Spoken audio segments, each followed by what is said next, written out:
Here is something remarkable. Every program ever written, from a calculator to a search engine, is built from just three ways of controlling the flow: run steps in sequence, choose between paths, and repeat steps over and over. That's it, three structures.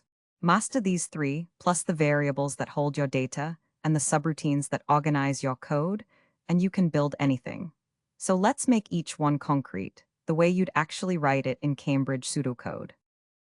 A variable is a named box that holds a value you can change. The assignment arrow puts a value in, score gets 10.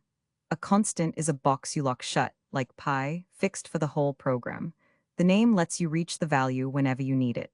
On those values we use operators. Arithmetic ones like plus and times do the maths.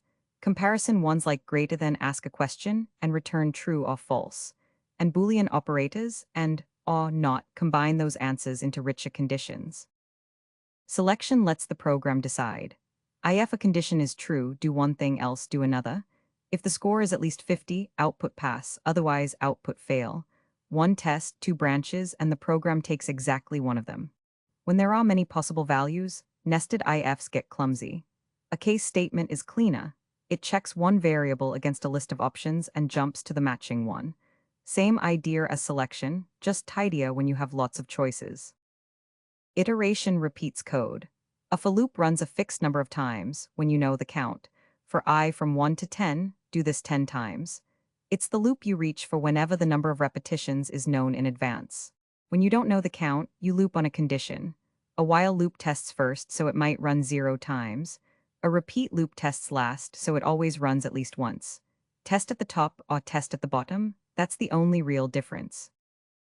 As programs grow, we package code into subroutines, named blocks we can call again and again. A procedure does a job. A function does a job and returns a value, like a square root that hands back an answer. Write it once, use it everywhere. You pass data in through parameters, the values in the brackets. And scope decides where a variable lives. A local variable exists only inside its own subroutine, invisible outside, while a global one is visible everywhere. Keeping things local is what stops big programs becoming chaos. Three control structures build every program.